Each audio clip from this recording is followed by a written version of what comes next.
नमस्कार। ज्योतिष के इस कार्यक्रम में आपका स्वागत है। आज हम जिस विषय पर चर्चा करेंगे, जिस योग के बारे में बताएंगे, उस योग का नाम है विषकन्या योग। इस योग में जातिका को या जातिका के जीवन में विष घुल जाते हैं। अर्थात कहने का तात्पर्य है कि उन्हें कई प्रकार से जीवन में कष्ट झेलने पड़ते हैं। तो इसी को ही विष योग कहा गया है। ये स्थितियां जन्म कुंडली में किस प्रकार से बनती है और भंग किस प्रकार से होते हैं, ये योग भंग भी हो जाते हैं। कुछ ऐसी स्थितियां जन्म कुंडली में बने तो ये भंग हो जाते हैं। तो सबसे पहले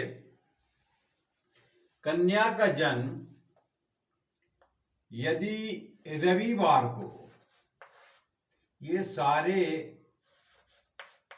नियम एक साथ जब होंगे तभी होते हैं। रविवार को 2 तारीख को,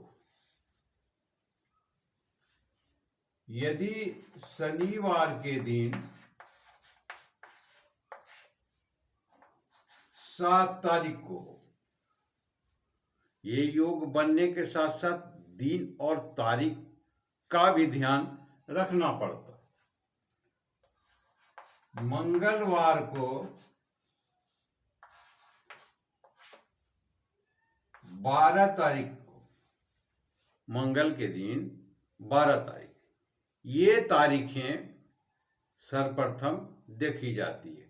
यदि ये स्थितियां बनती है तो जन्म कुंडली में जो तरीके बताए गए हैं तब जाग करके ये पूर्णतः होते हैं। तो जन्म कुंडली में एक शुभ और एक पाप ग्रह होने चाहिए। तो यदि शुक्र हैं और मंगल हैं तो एक शुभ ग्रह हो गए और एक पाप ग्रह हो गए।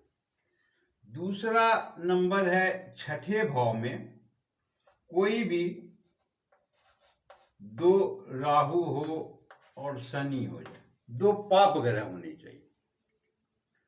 तो ये स्थितियां जब जन्म कुंडली में बनती है तो ये विषकन्या योग बनते हैं।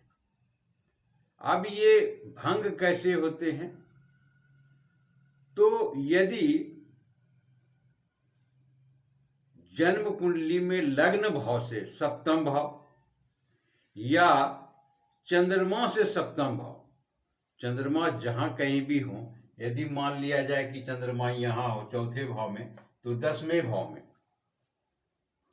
कोई भी ग्रह हो, शुभ ग्रह हो, पाप ग्रह हो, तो ये भंग हो जाते हैं।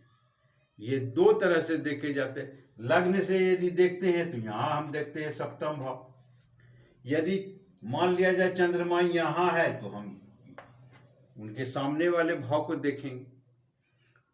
तो यदि ये दोनों स्थितियां बनती है, या तो लग्न से सप्तम भाव या चंद्रमा से सप्तम भाव में कोई भी ग्रह हो, शुभ ग्रह हो, पाप ग्रह हो, तो ये योग भंग हो जाते हैं।